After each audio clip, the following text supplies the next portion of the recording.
शाम जिनकी नए झगड़ों में फसादों में कटी, रात बस खुदकुशी करने के इरादों में कटी, ऐसे कमबख्तों को मरने से बचा लूं तो हंसूं। भारत में रहना है तो भारत से प्यार करो, नहीं इस भारत से मुख मोड़ जाइए। जिस मुल्क के रिवाज रीति नीति हो पसंद, उस मुल्क से ही नेज नाता जोड़ जाइए। एक राजा ने मांग भरी फिर मेरा मस्तक फोड़ दिया, एक राजा ने मांग भरी फिर मेरा मस्तक फोड़ दिया। 5 साल वाला गठबंधन 10 महीने में तोड़ दिया। सुलझा विवाद श्री राम जन्मभूमि वाला, बन रहा मंदिर है जय सिया राम की। नाच नर नारी झूम धरती को चूम चूम, देवगण बोले जय जय अयोध्या धाम की। तुमने गोकुल की गोपियों से अगर क्या बात है। प्रेम का व्याकरण पढ़ा, फर्क नहीं होता है राजा और भिखारी में, दोनों की सांसें काटी हैं समय की तेज कटारी ने। भारत के नौजवानों भारती पुकारती है, भेदभाव छोड़कर साथ साथ आइए। गाँव पे लगी है फिर भारती की लाज, आज सिंहनाद कर सोए राष्ट्र को जगाइए। दोस्तों नमस्कार, मैं डॉक्टर प्रवीण शुक्ल आपको प्रणाम करता हूं। सतमौला कवियों की चौपाल में आपका हार्दिक स्वागत करता हूं।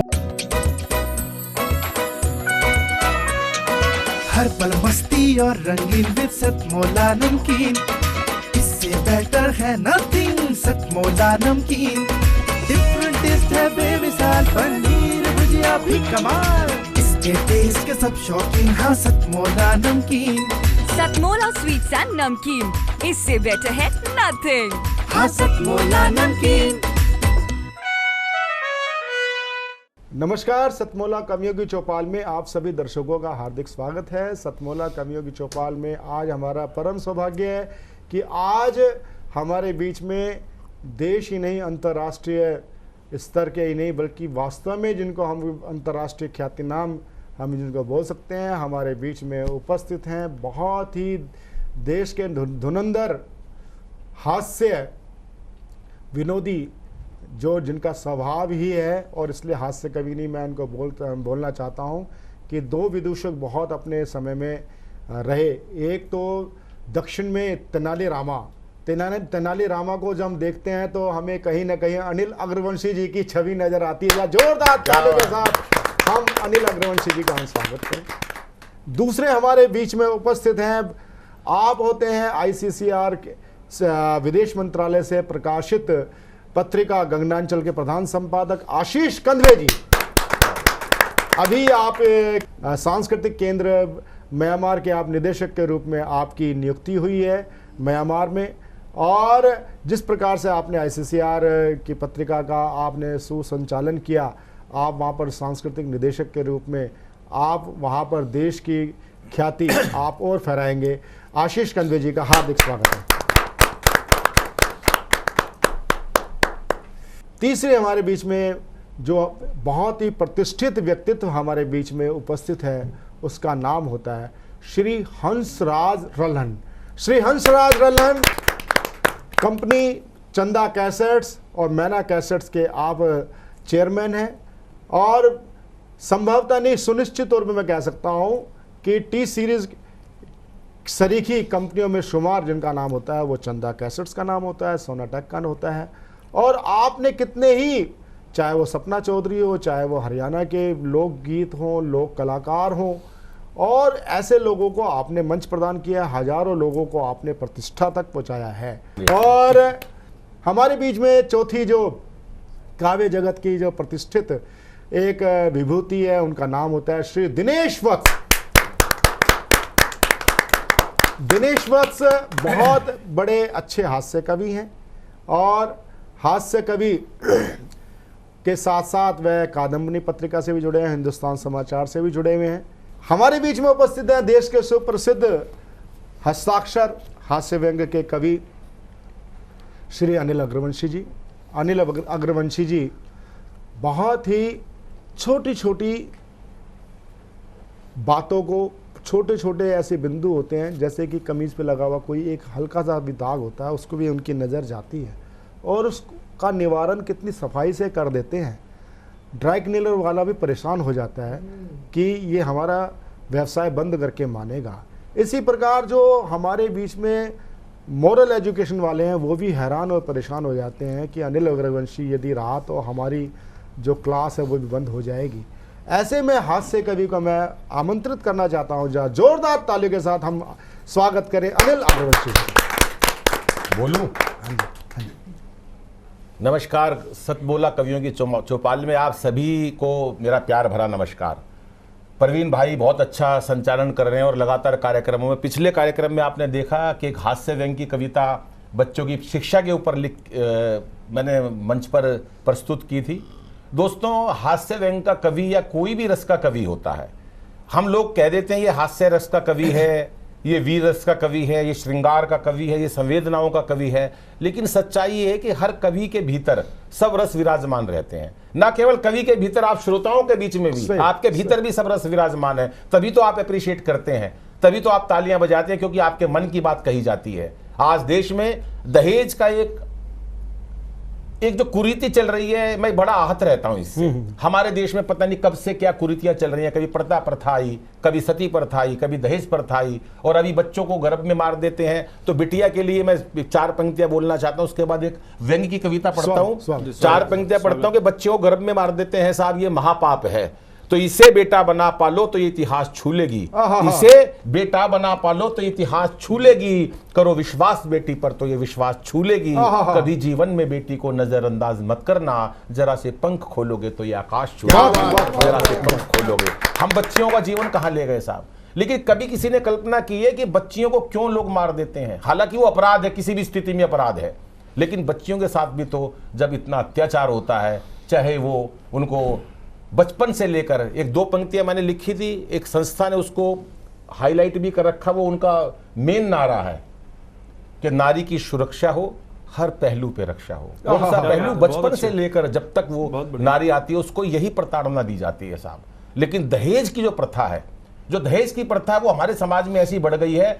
एक व्यंग्य की रचना पढ़ता हूं और आप व्यंग्य देखना, इसके अंदर पिछली रचना हास्य की थी, इसमें व्यंग्य ज्यादा है कि रिश्ता तय होते ही लड़के के पिता ने लड़की के पिता से कहा, रिश्ता तय होते ही लड़के के पिता ने लड़की के पिता से कहा कि भाई साहब आप किसी बात से मत घबराइए, शादी का बजट जैसे चाहिए बनाइए। भाई साहब आप किसी बात से मत घबराइए, शादी का बजट जैसे चाहिए बनाइए। आपको तो पता है, आपको तो पता है भाई साहब, हमें कुछ नहीं चाहिए। आप देखो बात कहां से शुरू होती है।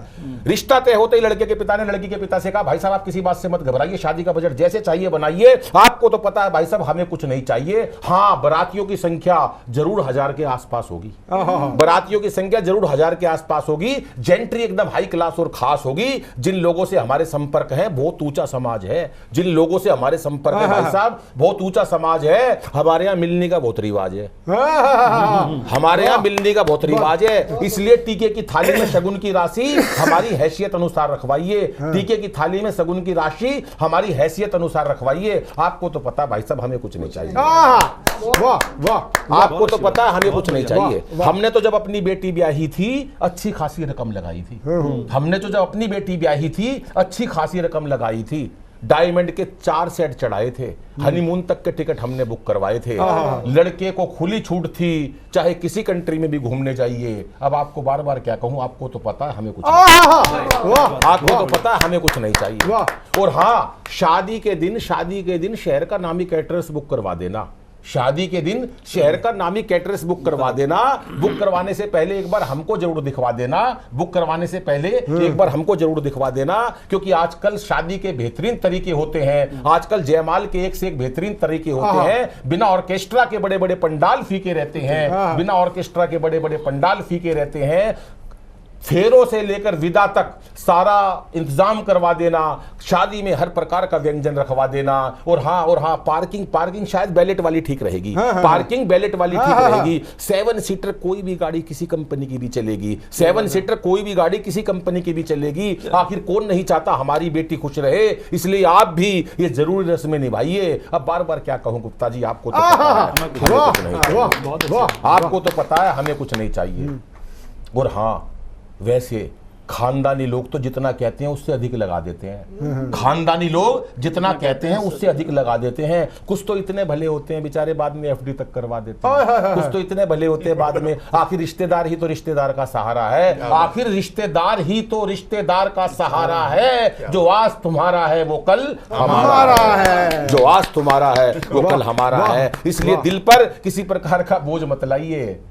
अब बार बार क्या कहूं, आपको तो पता है हमें कुछ नहीं हमें कुछ नहीं चाहिए। लेकिन अनायास ही लड़की का पिता बोल उठा, अनायास ही लड़की का पिता बोल उठा, यूं अपनेपन की बातें करके हमें और हमारा दिल और मत दुखाइए। यूं अपनेपन की बातें करके हमें हमारा दिल और मत दुखाइए। हमें अच्छी तरह पता चल चुका भाई साहब कि आपको कुछ नहीं चाहिए। हमें अच्छी तरह पता चल चुका भाई साहब कि आपको कुछ नहीं चाहिए। लेकिन एक बेटी का बाप हमेशा यही चाहता है, चाहे उसकी जीवन भर की कमाई खप जाए, पर कोई दहेज का लोभी पैसों के लिए उसकी बिटिया को ना सताए। क्योंकि जन्म से लेके मृत्यु तक नारी को दुत्कारते हैं लोग। अरे इसीलिए तो बेटियों को गर्भ में मारते हैं लोग, इसीलिए तो बेटियों को गर्भ में मार लेते हैं। आइए दोस्तों, धरती पर जन्म लेने वाली हर बिटिया को खूब पढ़ाएं, खूब आगे बढ़ाएं, ताकि कोई दहेज का लोभी सब कुछ मांग कर भी ये ना कह सके कि आपको तो पता है भाई साहब। आइए दोस्तों, बेटियों को बचाइए, बेटी को पढ़ाइए, ताकि कोई दहेज का लोभी सब कुछ मांग कर ये ना कह सके कि आपको तो पता है हमें कुछ नहीं चाहिए। तो ये थे अनिल अग्रवंशी जी। और अनिल अग्रवंशी जी ने जो ये, मैं हर बात को मेरा अपना एक पूरे प्रमाण के साथ मैं बात कहता हूँ और अधिकार के साथ बात कहता हूँ कि आज मंचों पे जो हास्य है उससे अलग एक स्थान रखते हैं अनिल अग्रवंशी जी। हास्य कवि और हास्य व्यंग के साथ साथ जिस प्रकार से आप अपनी इतना गंभीर विषय को एक हास्य के रूप से जितना परिलक्षित किया, हास्य के साथ साथ कहीं ना कहीं एक दिल में एक कसक भी उठ रही होगी। बेटी होने की मजबूरी, और बेटी कौन नहीं अपने घर में बेटी चाहता, लेकिन कुछ ऐसी अवस्थाएं होती हैं, चाहे वो दहेज के नाम पे हो, चाहे वो एसिड अटैक के नाम पे हो, चाहे वो अलग तरह के समाज विरोधी काम के मामले में हो, जो हमारे बेटियां आज हमारे समाज में सुरक्षित नहीं हैं। यदि आज हमारी बेटियां सुरक्षित नहीं हैं तो इसके लिए कहीं ना कहीं समाज के साथ साथ हमें खुद भी आईना देखना चाहिए कि हम अपनी बेटियों को किस प्रकार से हम संस्कारित कर रहे हैं।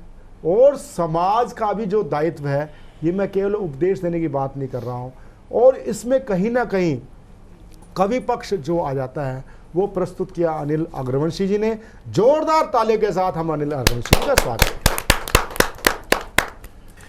और अब मैं अनिल अग्रवंशी जी के साथ के बाद जिनको मैं प्रस्तुत करने जा रहा हूँ वह होते हैं देश के लब्ध प्रतिष्ठित साहित्यकार और कवि गगनांचल के प्रधान संपादक श्री आशीष कंदवे जी।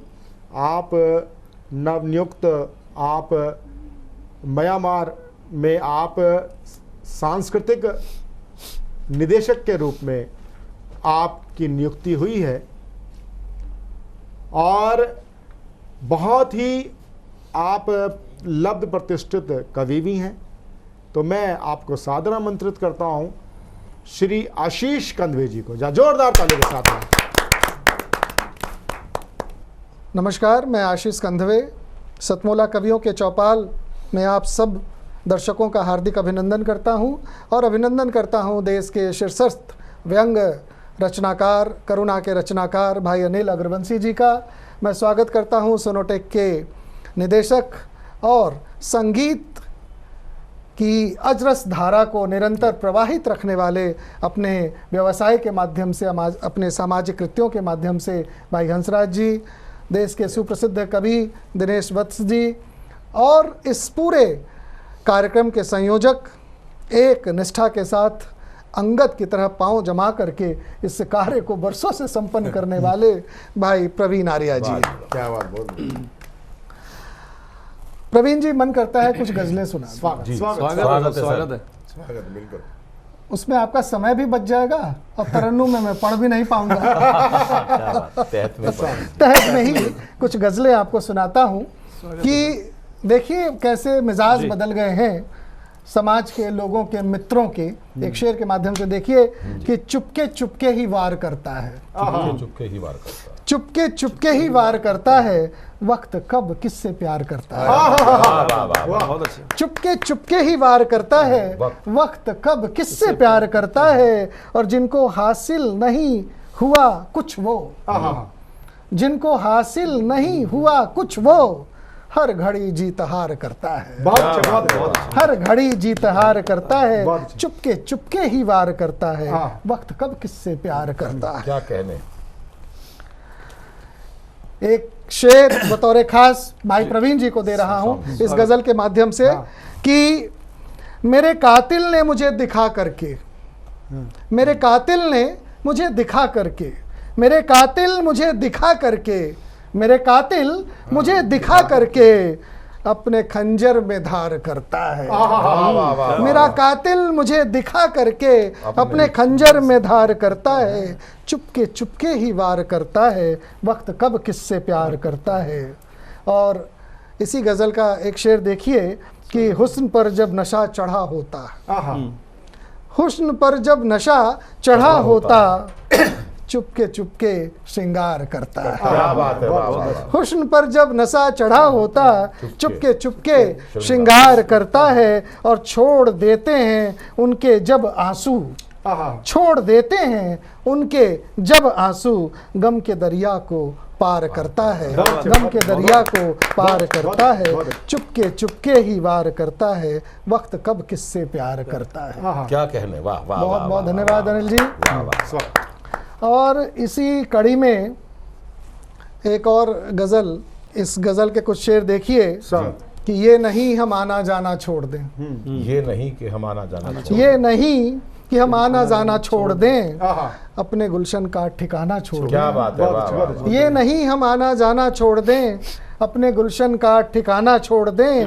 और पत्थरों के इस नगर में दोस्तों, पत्थरों के इस नगर में दोस्तों, आईने के पास जाना छोड़ दें। ये नहीं हम आना जाना छोड़ दें, अपने गुलशन का ठिकाना छोड़ दें। और पत्थरों के इस नगर में दोस्तों, आईने के पास जाना छोड़ दें। और रास्ते में है कई मुश्किलें तो क्या, रास्ते में हैं कई मुश्किलें तो क्या, दोस्तों के घर भी आना जाना छोड़ दें। क्या बात है आशीष भाई। वाह वाह। दोस्तों के घर भी आना जाना छोड़ दें। और फन नहीं आता हमें छल छद्म का, दिनेश भाई, कि फन नहीं आता हमें छल छद्म का, क्या हुआ डरकर जमाना छोड़ दें। क्या हुआ डरकर जमाना छोड़ दें। आप कहकर भी कभी आते नहीं, आप कहकर भी कभी आते नहीं, कम से कम अब तो बहाना छोड़ दें। ये नहीं हम आना जाना छोड़ दें, अपने गुलशन का ठिकाना छोड़ दें। पत्थरों के इस नगर में दोस्तों, आईने के पास जाना छोड़ दें। और ये गजल के कुछ शेर देखिए कि जीत लिखूं या हार लिखूं, जीत लिखूं या हार लिखूं, किस हिस्से में प्यार लिखूं। क्या बात है। जीत लिखूं या हार लिखूं, किस हिस्से में प्यार लिखूं। और जख्म मिले हैं तुमसे जो, जख्म मिले हैं तुमसे जो, क्या उनको उपहार लिखूं। जख्म मिले हैं तुमसे जो, क्या उनको उपहार लिखूं। और हाथ में मेरे, हाथ में कोरा कागज है, हाथ में कोरा कागज है, इस पर क्या सरकार लिखूं। हाथ में कोरा कागज है, इस पे क्या सरकार लिखूं। और सिमटा है जो खुद में ही, प्रवीण भाई, कि सिमटा है जो खुद में ही, कुछ उसका उपचार लिखूं। क्या बात है। सिमटा है जो खुद में ही, कुछ उसका उपचार लिखूं। एक पल की है, एक पल ही बस देखूं मैं, एक पल ही बस देखूं मैं, तो सपना साकार लिखूं। जीत लिखूं या हार लिखूं, किस हिस्से में प्यार लिखूं। और जख्म मिले हैं तुमसे जो, क्या उसको उपचार लिखूं। बहुत बहुत धन्यवाद। ये थे आशीष कंदवे जी, सांस्कृतिक निदेशक म्यांमार से हमारे बीच पधारे हैं। आशीष कंदवे जी, गगनांचल के आप संपादक भी रहे हैं।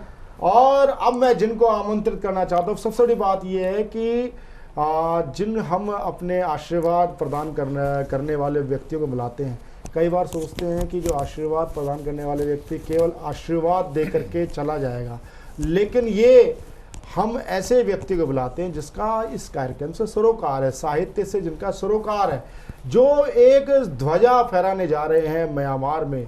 सांस्कृतिक भारत का जो एक सांस्कृतिक गौरव की ध्वजा फहराने के लिए आपका जो चयन हुआ है म्यांमार में, मैं आपको सतमोला कवियों की चौपाल की ओर से बहुत बहुत आपको अभिनंदन करता हूं। आप यशस्वी हो। और इसी शुभकामना के साथ मैं एक बहुत ही देश के लब्ध प्रतिष्ठित अपने हास्य व्यंग्य के कवि, अपने मित्र दिनेश वत्स जी को मैं आमंत्रित करना चाहता हूं। जरा जोरदार ताली के साथ हम दिनेश वत्स जी का हम स्वागत करें। दिनेश वत्स जी। सतमोला कवियों की चौपाल में सभी दर्शकों को मेरा नमस्कार। एक रचना देता हूं, लीक से हट करके एक रचना है, हास्य व्यंग्य की रचना है, दिल्ली के थानों के ऊपर।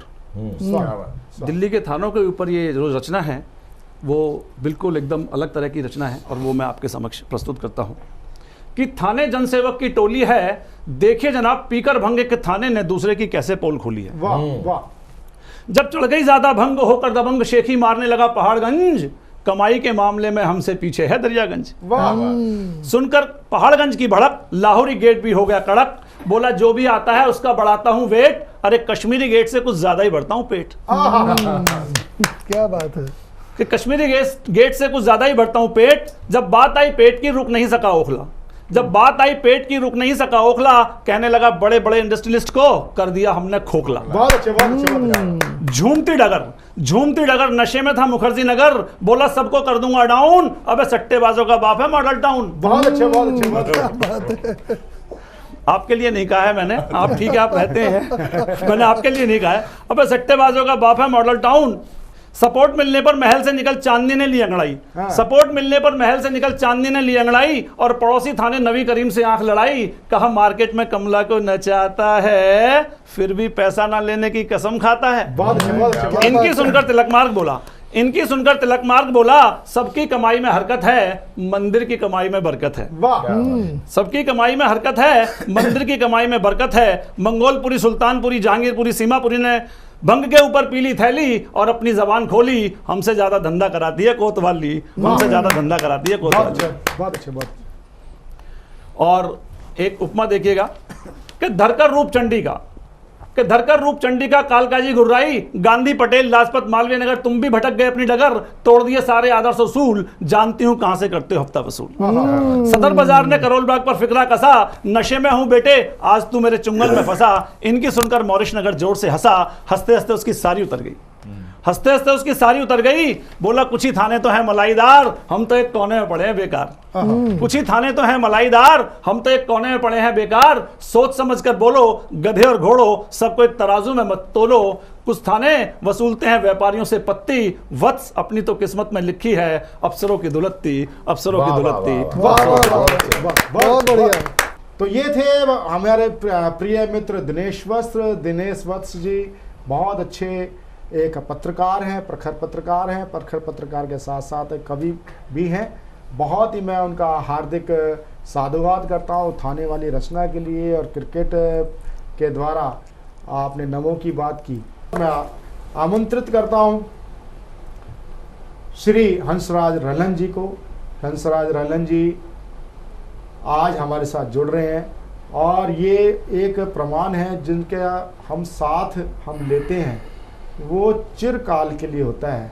जैसे सतमोला के साथ हमारा संबंध 19 वर्ष से अधिक का हो चुका है, आपका हमारा संबंध चाहे 2-3 वर्ष का हो, लेकिन आपका भी हमारा संबंध जीवन पर्यंत रहेगा। अनिल भाई तो हमारे इस कार्यक्रम के एक जिसको बोलते हैं ना रक्त प्रवाह करने वाले, हमारे एक पूरा नाड़ी तंत्र है सतमोला कवियों की चौपाल का साहित्य सरगम। तो मैं आमंत्रित करता हूँ आशीर्वाद देने के लिए श्री हंसराज रल्हन जी। जोरदार ताली के साथ हम हंसराज रल्हन जी का बहुत बहुत धन्यवाद प्रवीण आर्य जी। मैं साधना टीवी का और हमारे जो सतमोला कवियों की पूरी टीम है, इन कवियों को भी। और आज हमारे आप जानते हैं अंतर्राष्ट्रीय कवि सभी आए, और मेरे अनिल भाई छोटे अग्रवंशी जी इतने अच्छे इन्होंने प्रोग्राम करते हैं, हमेशा आप देखते रहते हैं। सभी अच्छे कवि आज मिले, बहुत अच्छे कवि, मुझे बहुत अच्छा लगा। और साहित्य सरगम का मैं भी वाइस प्रेसिडेंट हूँ। और भाई ने जैसे आर्य जी ने कहा है कि जो भी यहाँ पे कवि, मैं तो कहता हूँ सभी ने अच्छी कविता की, मैं तो सभी का ही स्वागत करता हूँ। जब भी आए सोनाटेक में हम सबका ही करने को तैयार रहेंगे। बाकी जो आप दोनों बैठे हैं, जो आप जिसके विषय में कहेंगे मैं उसी का ही, आप ऑडियो वीडियो जो भी तैयार करना चाहें हमारे यहाँ पे निःशुल्क कर सकते हैं, और आप सबका स्वागत रहेगा। इतने मीठे मीठे कवि थे, मैं बताऊँ आपको अनिल जी, एक बारी एक मीठे कवियों की वजह से बता रहा हूँ, मीठी मीठी कविताएँ करी। तो गुड़ चला गया भगवान के पास। गुड़ कहता है भाई मेरे को शिकायत है, आप मेरी शिकायत दूर करो। भगवान बोला अभी तेरे को क्या शिकायत है, गुड़ को क्या शिकायत हो सकती है? मेरे को शिकायत है, सबसे ज़्यादा मुझे शिकायत है। कहते क्या शिकायत है? भाई जो भी देखता है मुझे खाने को आता है, जो मुझे देखता है खाने को आता है। भगवान ने कहा थोड़ा साइड में खड़ा होकर बात कर, मेरा भी दिल कर रहा है भाई। एक गांव, मैं भिवानी का हूँ, भिवानी डिस्ट्रिक्ट का, तो एक मेरे गांव का आदमी यहाँ प्रगति मैदान में आ गया, तो उन्होंने देखा मेला लगा हुआ था, तो उसमें एक बहुत अच्छी फ़ोटो लगी हुई थी। फ़ोटो लगी हुई थी, उस पर एक बुजुर्ग आदमी की फ़ोटो थी, बूढ़े आदमी की फ़ोटो थी, बुजुर्ग आदमी की फ़ोटो थी, और घोड़े पे था, और साथ में उन्हें बंदूक ले रखी थी। तो उसको बहुत प्यारी लगी, बहुत अच्छी लगी फ़ोटो। तो उन्हें सोचा ये फ़ोटो ले जाएँ, घर में लगाऊंगा, बड़ा अच्छा लगेगा, गाँव वालों को दिखाऊँगा सबको। तब उन्हें फ़ोटो वाले से पूछा भाई फ़ोटो कितने की है? उन्हें बताया जी फ़ोटो 5,000 रुपये की है। उन्हें जेब में देखा 5,000 रुपये की, तो उन्हें हाथ सारी जेब टटोली, तो उन्हें देखा तो उसके जेब में 4500 रुपये निकले। उन्हें बड़ी रिक्वेस्ट करी दुकानदार को, भाई ये फ़ोटो दे दे, मुझे बहुत पसंद है, मैं गाँव में लगाऊंगा।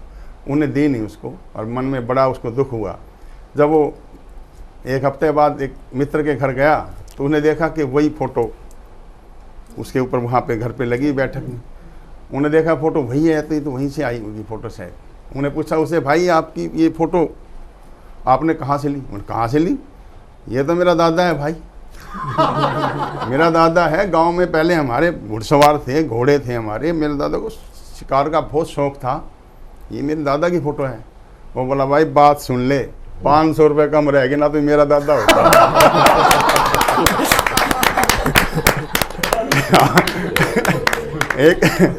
एक शराबी सुना दूं? और अनिल जी ये तो आपके हैं, आप वाला सुनाऊं? सब स्वतंत्र आप। एक शराबी, आप देखते हो शराबी, और ऐसे बताऊं आपको, शराबी के बारे में जितना बुरा बताया जाए इतना बुरा होते नहीं, इतने बुरे बहुत सच्चे दिल के, साफ दिल के होते हैं। भारत सरकार का रेवेन्यू वही जनरेट करते हैं। एक शराबी दूसरी मंजिल से नीचे गिरा तो 5-7 आदमी दौड़ के आए, भी कौन गिरा है? और आके पूछने भाई क्या हुआ क्या हुआ? शराबी से पूछे भाई क्या हुआ? बोला भाई पता नहीं, मैं तो अभी अभी आया हूँ। एक शराबी की और बात बताऊँ कि शराबी एक गली में बैठा बैठा सिर पकड़ रहा, और खून आ रहा है उसके, बहुत तेजी से खून आ रहा, सब खून आ रहे, तो उसको देख रहे सब, भाग के आया, भाई भाई क्या हुआ तेरे को, कैसे क्या लगी भाई, कैसे हो गया? बोला भाई ये खंबा दिख रहा है आपको? बोला हाँ। बोला भाई मेरे को नहीं दिखा। तो ऐसे हमारे, आप जानते हैं ये कविताएं जो हैं, आप लोग कवि जो आप बनाते हैं या हमें हंसाते हैं, मैं तो आपकी चौपाल में आज इसलिए आया था, आप लोगों को सुनने बड़ा आनंद आया। और सच में ही कवि है हमारे जो हैं, वो जीवन को शिक्षा भी देते हैं, और हमारे जीवन को कैसे टेंशन से दूर रखें। हमारे, मैं तो कहता हूँ हमारी डॉक्टर भी हो आप डॉक्टर वाला काम भी करते हैं, और हमें शिक्षा भी देते हैं, साहित्य को भी आप संभाल के रखते हैं, हमारी संस्कृति को भी संभाल के रखते हैं। इसी से भारतीयता है, जहाँ पे हमारी पुरानी कलाएं हैं उनको आप उजागर करते हैं, हमारे इतिहास है उन्हें आप उजागर करते हैं। हमें जो एक जज्बा पैदा होना चाहिए बच्चे में, बड़ों में, देशभक्ति का, वो भी आप पैदा करते हैं, और हमें हंसी खुशी भी देते हैं आप। तो मैं आप सब कवियों का, आप सबका तहे दिल से धन्यवाद करता हूँ, और धन्यवाद दर्शकों का भी धन्यवाद है। आप दर्शक हैं तो ये सब कवि हैं और हम हैं, और आपको साधना टीवी का भी बहुत बहुत धन्यवाद, और साहित्य सरगम, श्री साहित्य सरगम है जो, उनका भी धन्यवाद। और आप तो सतमोला, जिनका नाम ही सतमोला है, सतमोला कवियों के चौपाल। तभी तो 19 साल इन्होंने जो सफ़र तय किया है, ये बहुत बड़ी बात होती है। और आप 750 करीब आपने एपिसोड बनाए हैं और हज़ारों कवियों को आपने जो पुनर्जन्म दिया है, उन्हें मार्केट में उतारा है, उनको प्रसिद्धि दी है, उनको एक मंच दिया है। और मैं तो आप सबका पूरा ही, जितनी पूरी टीम है आपकी, सबका धन्यवाद करता हूँ। सोनटेक आपके लिए हमेशा धन्यवाद है। धन्यवाद। सतमोला कवियों की चौपाल में बड़ा ही हमारा परम सौभाग्य है, गीत और कविता, घनाक्षरी दोहों से जितना जिनका सरोकार रहता है, ऐसे हमारे कवि मित्र हमारे बीच में हैं। और देश के लब्ध प्रतिष्ठित गज़लकार, चर्चित गज़लकार, जिनको हम जानते हैं राम अवतार बैरवा जी के नाम से। राम अवतार बैरवा जी के मैं संस्थान का तो मैं कोई जिक्र करना नहीं चाहूँगा। मैं आपके साथ अधिकार पूर्वक कहना चाहता हूँ कि एक गज़ल का दखल और दे दीजिए कि हम उस माहौल में बैठे हैं जहाँ बड़े, उस मंच पे बैठना अपने आप में उपलब्धि है। श्वेता जी हैं, हंसराज जी हैं, अनिल जी हैं, आशीष जी हैं, ऐसे मंच पे बैठना अपने आप में बहुत बड़ी उपलब्धि है। तो मैं अदना सा छोटा सा कविता लिखने वाला एक, उस दिनेश जी सामने खड़े हैं, बैठे हैं। तो एक रचना जो बिल्कुल शास्त्रीय है, आप शायद मेरी उसका समर्थन करेंगे। स्वागत। कि सर्दी का मौसम है तो मैं पढ़ देता हूँ कि शीत राग की मधुबेला में जब सब पत्ते झड़ जाएंगे, कि शीत राग की मधुबेला में जब सब पत्ते झड़ जाएंगे, तलहट से कुछ नन्हे पौधे नम धूप पकड़ने आएंगे। कि शीत राग की मधुबेला में जब सब पत्ते झड़ जाएंगे, तलहट से कुछ नन्हे पौधे नम धूप पकड़ने आएंगे, और बीच सड़क पर बेबस अम्मा तारों से लिपट कर रोएगी। कि बीच सड़क पर बेबस अम्मा तारों से लिपट कर रोएगी, आधी रात जब भूखे बच्चे चांद को खाने जाएंगे। वाह वाह वाह। कि बीच सड़क पर बेबस अम्मा तारों से लिपट कर रोएगी, आधी रात जब भूखे बच्चे चांद को खाने जाएंगे, और तुम सावन को कसम दिला देना इस बार न बरसे सूरत पे। तुम सावन को कसम दिला देना इस बार न बरसे सूरत पे, हम किसी सूखे दरिया से थोड़ी प्यास मांगने जाएंगे। क्या बात है। तुम सावन को कसम दिला देना इस बार न बरसे सूरत पे, हम किसी सूखे दरिया से थोड़ी प्यास मांगने जाएंगे, तलट से कुछ नन्हे पौधे नम धूप पकड़ने आएंगे। बहुत अच्छे, बहुत अच्छे, बहुत अच्छे, बहुत अच्छे, बहुत अच्छे। ये थे राम अवतार बैरवा जी, चर्चित गीतकार, गजलकार।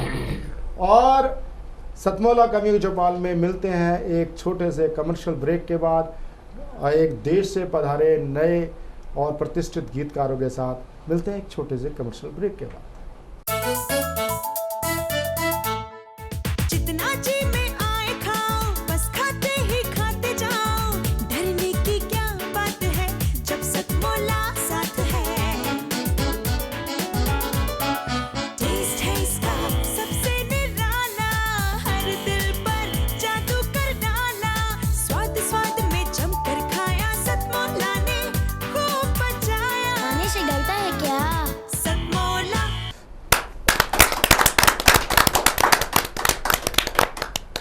अंतराल के बाद में एक बार आपका फिर से स्वागत है सतमोला कवियों की चौपाल में। अभी हम देश के शीर्षस्थ कवियों को सुन रहे थे, उनकी हास्य भरी कविताएं सुन रहे थे, उनके संदेशों को सुन रहे थे, और अब उसी के साथ में सतमोला ने आज नए नवांकुरों को फिर से आपके बीच में सजाया हुआ है। उनमें सबसे पहले मैं बुलाना चाहता हूँ आगरा से पधारी हुई मीनाक्षी शर्मा जी को, जो कि गज़लों के माध्यम से आज हम सब लोगों को इस महफिल का लुत्फ देंगी। मैं मीनाक्षी शर्मा जी को बुलाना चाहता हूं कि वो आए और अपनी गज़ल के माध्यम से ईश्वर की भक्ति को पूरा करके आज इस कार्यक्रम को आगे की ओर ले जाएं। एक जोरदार ताली।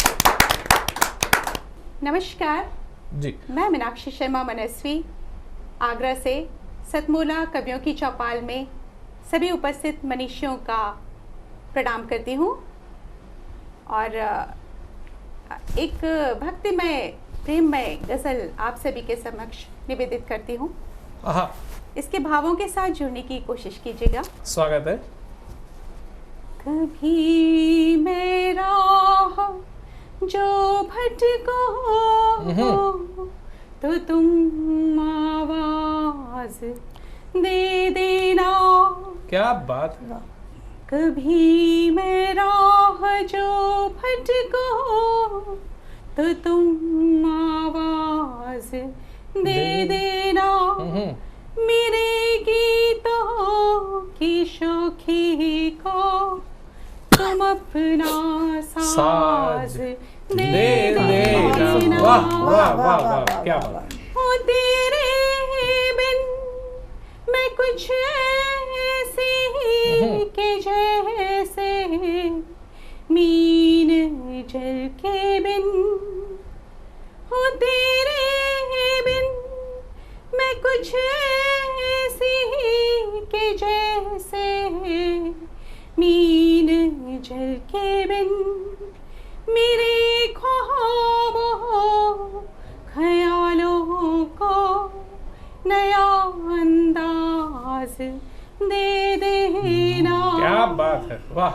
वाह। कभी जब आसमां में घिरते बादल भय से भटकाए, कभी दिल में जमी इस करते को फिर हम भी पिघलाए। क्या बात, वाह वाह वाह वाह। तूने कर हाथ मेरा हाथ में अपने मेरे प्रियवर, मेरे संग साथ होने का मुझे ये नाज दे देना। है छूने को बड़ा अंबर ये गहराई धरा के जो है छोटे दिल सदृश इसमें कि कुछ तो भार दे देना।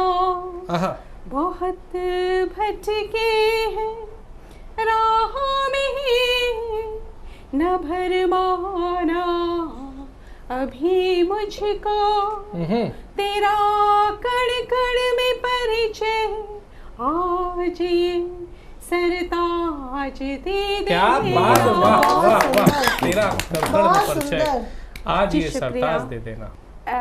कुछ कहना चाहूँगी। समाज में फैलते वैमनस्य के भाव को देखते हुए आज ये बहुत ज़रूरी हो गया है कि हम सभी याद रखें कि कुछ भी होने से पहले हम मानव हैं और मानवीयता ही हमारा पहला धर्म है। तो चंद पंक्तियों के माध्यम से मैं आप सब तक पहुंचना चाहूँगी। गौर फरमाइएगा। जो जगह है बनानी हो दिलों में किसी के, जो जगह है बनानी हो दिलों में किसी के, तो छू कर कभी उसके दिल को तो आओ। जो जगह है बनानी हो दिलों में किसी के, तो छू कर कभी उसके दिल को तो आओ। जो एहसास लगने लगे सूखने तो, जो एहसास लगने लगे सूखने तो, रिश्तों में नरमी से उनको भिगाओ। क्या बात है। जो एहसास लगने लगे सूखने तो, रिश्तों में नरमी से उनको भिगाओ। ये परतें बड़ी मैल की हो गई हैं, ये परतें बड़ी मैल की हो गई हैं, कुछ को मैं हटाऊं तो कुछ तुम हटाओ। क्या बात है। जो जज्बात दिल के न कभी कह सके हम, जो जज्बात दिल के न कभी कह सके हम, उनको भी सुनने का जज्बा दिखाओ। क्या बात है, क्या बात है, क्या बात, क्या बात। कुछ जगह है खाली मेरे दिल में बाकी, कुछ जगह है खाली मेरे दिल में बाकी, कुछ दिल में तुम अपने जगह तो बनाओ। कुछ जगह है खाली मेरे दिल में बाकी, कुछ दिल में तुम अपने जगह तो बनाओ। रह लेंगे एक दूजे के दिल में खुशी से, रह लेंगे एक दूजे के दिल में खुशी से। एक दीप मैं जलाऊं तो एक तुम जलाओ। क्या बात, क्या बनानी हो दिलों में किसी के, तो छू कर कभी उसके दिल को तो आओ। क्या बात, छू कर कभी उसके दिल को तो आओ। बहुत ही शानदार। अपनी गजलों के माध्यम से एक संदेश पहुंचाया हुआ है, ईश्वर की भक्ति की हुई है, और उस ईश्वर की भक्ति को रस खान ने भी अपनी गजलों के माध्यम से किया हुआ है। आपने जो दीपक जलाने की बात की हुई थी, हाल ही में हमने जब पूर्व प्रधानमंत्री स्वर्गीय अटल बिहारी वाजपेयी जी का जब जन्म दिवस मनाया तो उनकी पंक्तियों को हर किसी ने याद किया, हर मन ने याद किया और कहा आओ फिर से दिया जलाएं। तो कहीं ना कहीं आपके इन शब्दों से, आपकी इस अभिव्यक्ति से हमको आनंद की जो अनुभूति हुई है, वह आनंद की अनुभूति हमको ले जाना चाहती है प्रयागराज से पधारे हुए आनंद श्रीवास्तव की तरफ। और मैं बुलाना चाहता हूँ आनंद श्रीवास्तव को कि वो आए और अपने कविता पाठ से इस क्रम को आगे की ओर ले जाएं। बहुत बहुत धन्यवाद। समय का अभाव है। पहली बात तो मैं बहुत आभार प्रकट करना चाहता हूं कि सतमोला की टीम में मुझे शामिल किया गया। समय के अभाव को देखते हुए सिर्फ 2 मुक्तक और श्रृंगार का एक गीत है। मुझको बचपन की कोई फिर से निशानी दे दे, मुझको बचपन की कोई फिर से निशानी दे दे, और माँ के आंचल के तले नींद सुहानी दे दे। क्या बात है। फिर से ले चल मुझे मिट्टी के उसी आंगन में, और फिर से ले चल मुझे मिट्टी के उसी आंगन में, और चंदा मामा की वही प्यारी कहानी दे दे। बहुत सुंदर। एक मुक्तक और। गीत में प्यार व मनुहार पर भी लिखता हूँ, गीत में प्यार व मनुहार पर भी लिखता हूँ, और यार की जुल्फ या रुखसार पर भी लिखता हूँ। और जब यहाँ रोज घोटालों की परत खुलती है, और गीत तब मुल्क के गद्दार पर भी लिखता हूँ। आइए साथियों, अब एक श्रृंगार का गीत है जो समय अंतर्गत ही है, समय एक सीमा के अंदर है। रात है, चांद है, सितारे हैं, हर तरफ प्यार के नजारे हैं। क्या बात है। और तुम कहाँ खो गए फिजाओं में, मुंतजिर हम फकत तुम्हारे हैं। याद के फूल जब महकते हैं, याद के फूल जब महकते हैं, हम तेरे साथ साथ चलते हैं। अब कहाँ नूर है गुलिस्ता में, अब कहाँ नूर है गुलिस्ता में, अब कहाँ बाग में बहारे हैं। क्या बात है। अब के सावन उमड़ के बरसा है, अब के सावन उमड़ के बरसा है, मन मेरा भी बहुत ही तरसा है। फिर भी तुम उदास मत होना, फिर भी तुम उदास मत होना, हम तेरी याद के सहारे हैं। बहुत अच्छे। रंग गुलशन में जब बिखरते हैं, रंग गुलशन में जब बिखरते हैं, और फूल जब वादियों में खिलते हैं, तब तुम दिखते हो गुंचे गुंचे में, तब तुम दिखते हो गुंचे गुंचे में, पत्ता पत्ता तुम्हें पुकारे हैं। अंतिम बंद है साथियों। खो गए हम तुम्हारी राहों में, खो गए हम तुम्हारी राहों में, और दिल मेरा है तेरी पनाहों में। अब ये दुनिया कहे जो कहे ना है, अब ये दुनिया कहे जो कहे ना है, तुम हमारे और हम तुम्हारे हैं।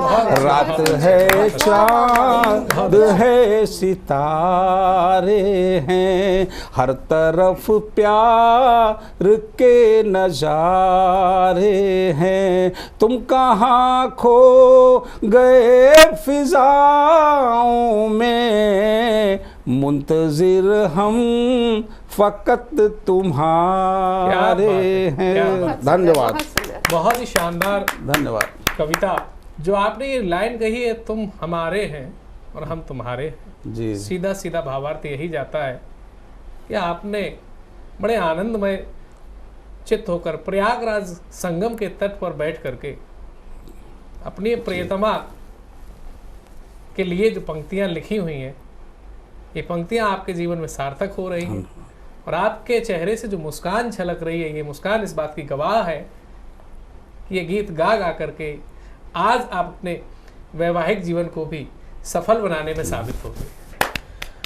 और आनंद जी की इन पंक्तियों से जुड़ने के बाद में मैं जुड़ना चाहता हूँ हमारे बीच में उपस्थित देश की एक लाडली बेटी, जो कि आज अपने कविताओं के माध्यम से, गीतों के माध्यम से दिलों को छू रही हैं। सर्वेश सुमन जी को मैं आमंत्रित करता हूं कि वो आए और अपने काव्य पाठ से आज के इस काव्य बेला को आगे की ओर ले जाए। नमस्कार। सतमोला कवियों की चौपाल में मुझे पुनः मेरे आने पर, आपके बुलाने पर मैं बहुत बहुत अपने आप को सौभाग्यशाली समझती हूँ। आप लोगों की बहुत बहुत आभारी हूँ। स्वागत है। माँ वाणी को नमन करते हुए सर्वप्रथम 4 पंक्तियाँ माँ के चरणों में समर्पित करती हूँ। कैसे करूँ किसी का वर्णन, कैसे करूँ किसी का वर्णन, लिख कर अपने शब्दों में। कैसे करूँ किसी का वर्णन, लिख कर अपने शब्दों में। मेरे काशी और काबा है मेरी माँ के चरणों में। क्या बात है, बहुत अच्छे, बहुत अच्छे। मेरे काशी और काबा है मेरी माँ के चरणों में। कुछ पंक्तियाँ निवेदित करती हूँ। स्वागत। तुमसे ही साथ मेरा निभाया नहीं गया, क्या तुमसे ही साथ मेरा निभाया नहीं गया। बेकदर किया मगर अपनाया नहीं गया, तुमसे ही साथ मेरा निभाया नहीं गया। ढाता रहा उम्र भर क्यों सितम पे सितम, ढाता रहा उम्र भर क्यों सितम पे सितम। सीने से कभी अपने लगाया नहीं गया। क्या बात है, वाह क्या दर्द उकेरा है। सीने से कभी अपने लगाया नहीं गया। जो खुद ही चला गया छुड़ा के दामन, जो खुद ही चला गया छुड़ा के दामन। हमसे भी कभी उसको पुकारा नहीं गया। वाह वाह वाह। हमसे भी कभी उसको पुकारा नहीं गया। मुबारक हो उसको खुशियाँ सारे जहान की, मुबारक हो उसको खुशियाँ सारे जहान की, देकर जो हमें दुनिया के सारे ही गम गया। क्या बात, देकर हमें जो दुनिया के सारे ही गम गया। आता है ख्वाब में क्यों, आता है ख्वाब में क्यों, बचाव हिसाब क्या, जो कर्ज था मोहब्बत का चुकाया नहीं गया। क्या बात, जो कर्ज था मोहब्बत का चुकाया नहीं गया। क्या बात है।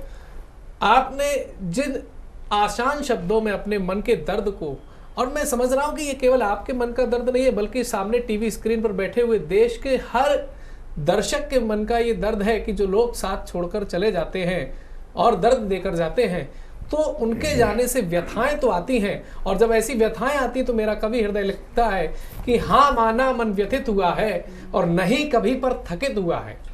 हाँ माना मन व्यथित हुआ है, नहीं कभी पर थकित हुआ है, और टूटे मन के परिणामों से हमसा ही जग चकित हुआ है, हमसा ही जग चकित हुआ है। जब जब टूटे मन ने प्रयास किए हैं तो हमने एक ऐसे परिणाम को दिया हुआ है कि जिस परिणाम से लोगों ने दांतों तले अंगुलियां दबा ली, और उसके लिए हमको प्रयास करना होता है सीमाओं को तोड़ करके, बंधनों को छोड़ करके। तो बात जो सीमा की निकल के आती है, अब हम चलते हैं कानपुर से पधारी हुई देश की लाडली बेटी सीमा वर्णिक जी के पास में, जो कि आज हम सब के बीच में अपने एक ऐसी रचना को लेकर आई है, जो रचना स्वर्गीय प्रधानमंत्री अटल बिहारी वाजपेयी जी को श्रद्धांजलि देते हुए उन्होंने रची हुई है। एक जोरदार तालियों से स्वागत करते हैं। नमस्कार, समृद्ध मंच को नमन करती हूँ। सतमोला कवियों की चौपाल में हम सब उपस्थित हैं, यह हमारे लिए गौरव का विषय है जी। और आज जो है अटल बिहारी वाजपेयी जी के अवतरण दिवस पर मैं अपनी अटल बिहारी जी के प्रति श्रद्धांजलि अर्पित करती हूँ। अटल बिहारी वाजपेयी जी केवल एक राजनेता ही नहीं, बल्कि एक महान व्यक्तित्व थे, एक प्रखर वक्ता थे जी। तो अब हम हमारे शब्द उनके प्रति प्रस्तुत हैं, सुनिएगा। जनमन नेता अटल बिहारी, अपनी धरती की वो शान। क्या बात है। प्रिय नायक वो जनमानस के, वो थे भारत का अभिमान। प्रिय नायक वो जनमानस के, वो थे भारत का अभिमान। क्या बात। पंडित कृष्ण बिहारी के सुत, माता कृष्णा की संतान।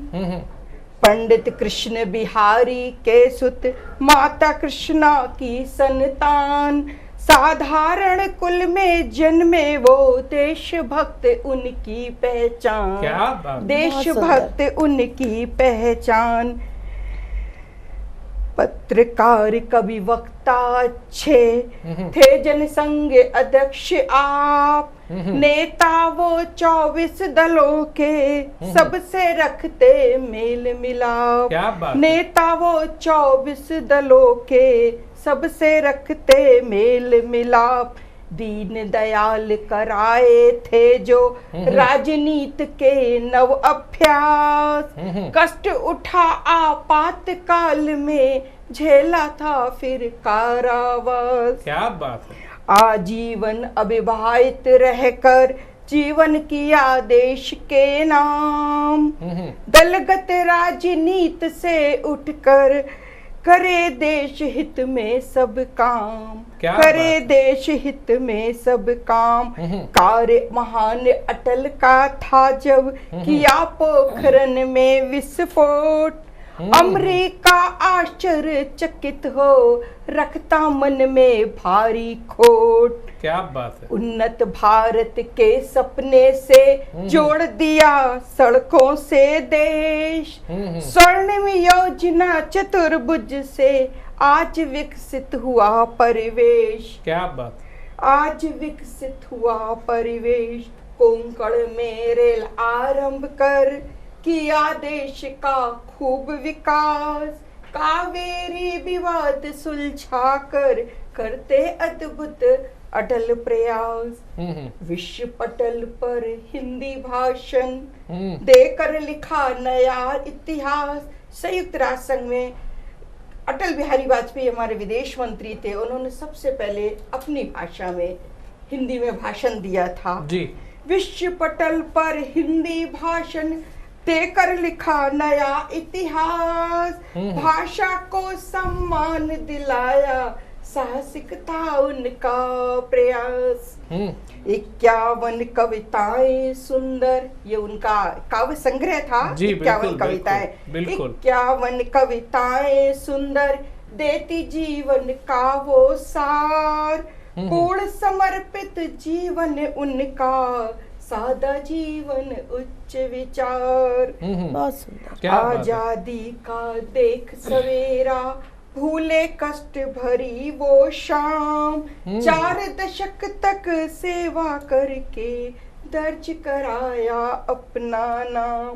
बैठे प्रधानमंत्री पद पर, जीता जनता का विश्वास, भारत रत्न सुशोभित जग में, गौरवशाली दिव्य प्रवास। बहुत अच्छे, बहुत अच्छे, बहुत अच्छे। सीमा वर्णिक जी, आपने कहीं ना कहीं अटल जी के विषय में जो ये पंक्तियां लिखी हुई हैं, ये पंक्तियां उनके विषय में बहुत कुछ कह रही हैं।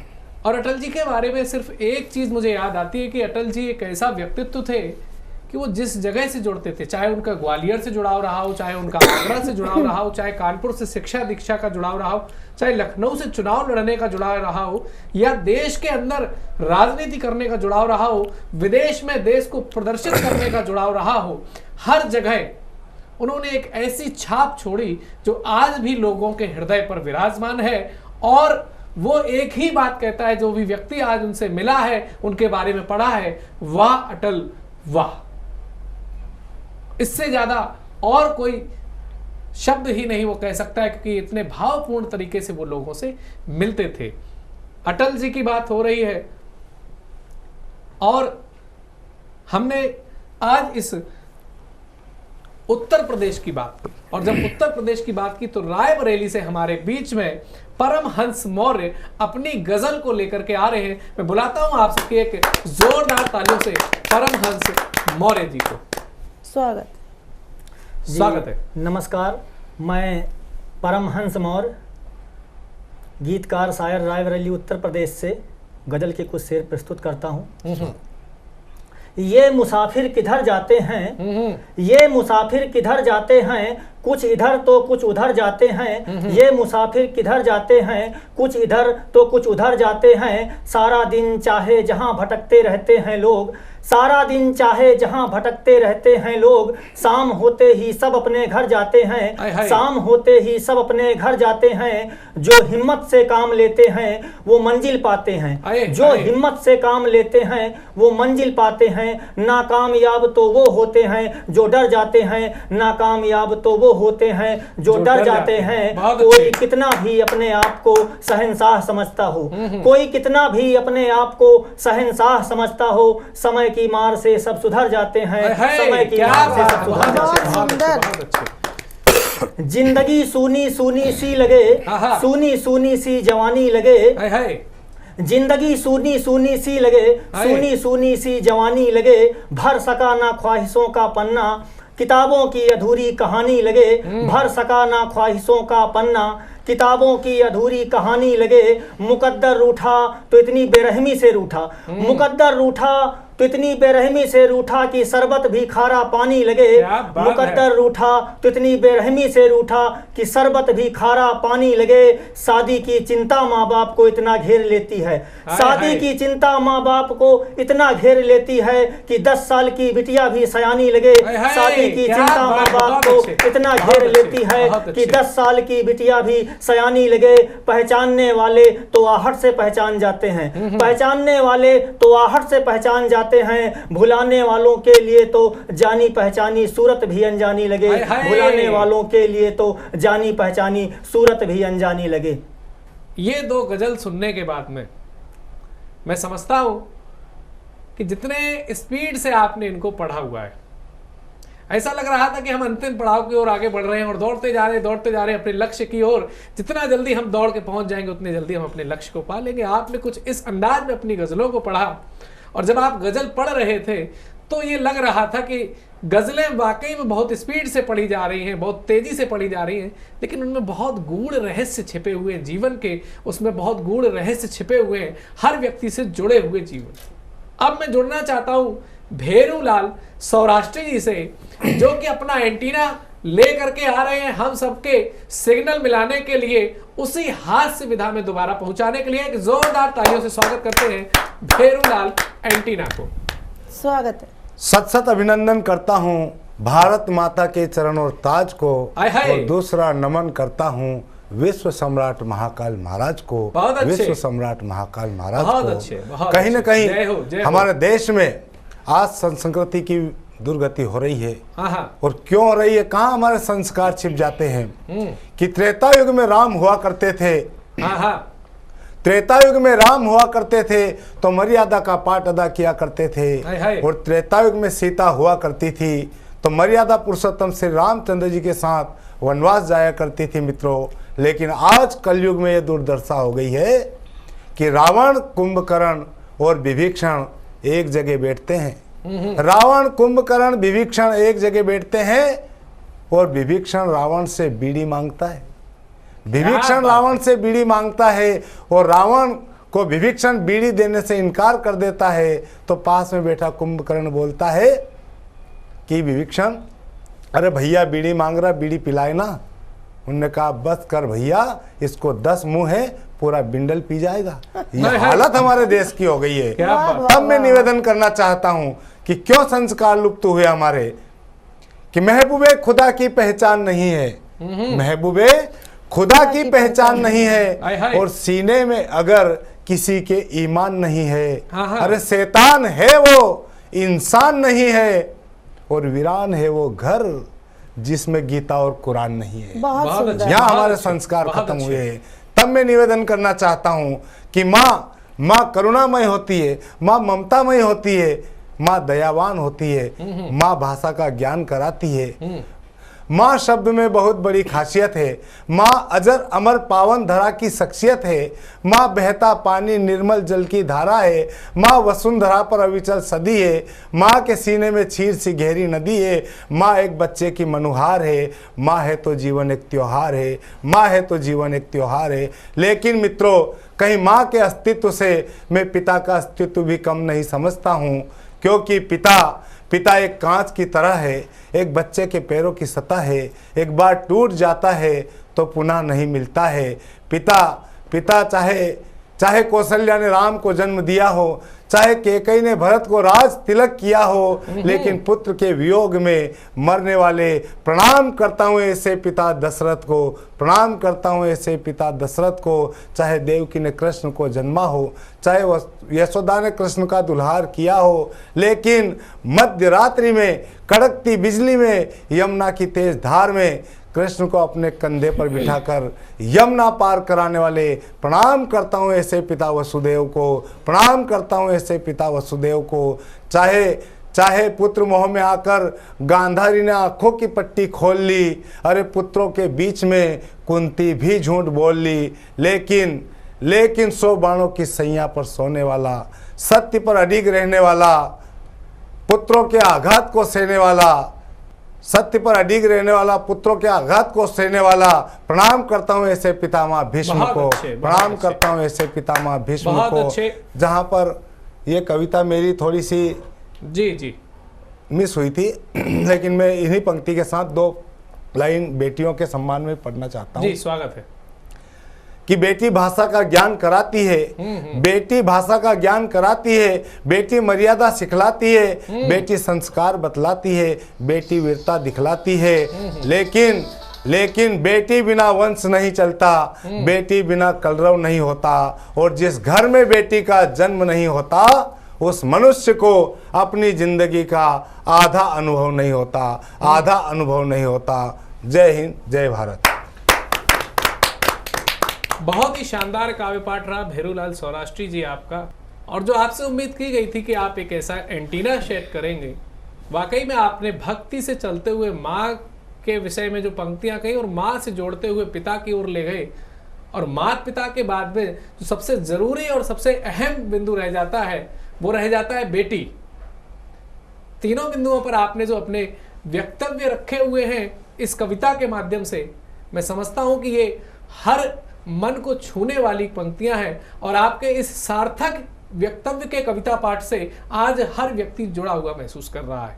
और सतमोला कवियों के चौपाल की हमेशा से यही कोशिश रहती है कि हर मन को छूने का हम काम करें, और आपको आज के इस एपिसोड ने कितना छू पाया ये बताने के लिए आप हमारे व्हाट्सएप नंबर 9711182183 पर अपनी टिप्पणियां जरूर भेजिएगा। और अगर आपके अंदर एक ऐसी प्रतिभा छिपी हुई है, आपकी कलम भी कुछ रचना करती है, और उस अपनी रचना को आप देश और विदेश तक ख्याति देना चाहते हैं, तो ये सतमोला कवियों की चौपाल, जी हाँ वही सतमोला कवियों की चौपाल जिसने आज हजारों कवियों को एक मंच प्रदान किया, एक अवसर प्रदान किया, आपका भी स्वागत करता है कि आप टीवी स्क्रीन पर नीचे दिए हुए नंबर 9711182183 पर कॉल करें और आप अपने को भी सिद्धहस्त कवियों की श्रेणी में आगे ले जाने के लिए अपना पहला कदम बढ़ाएं।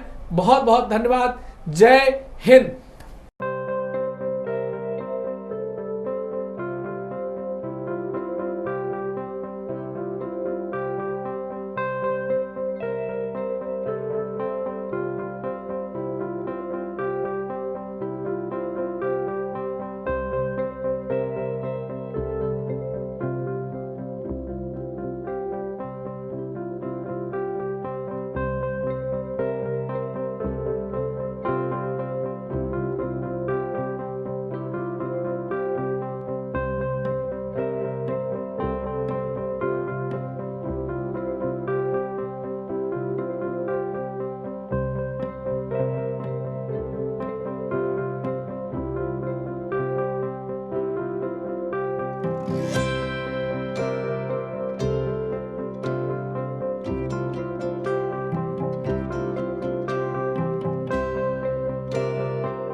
हमारे बीच में अनिल मित्तल जी हैं, आप शुभकामना संदेश दें सतमोला कवि चौपाल। नमस्कार, मैं अनिल मित्तल, चेयरमैन सतमोला ग्रुप।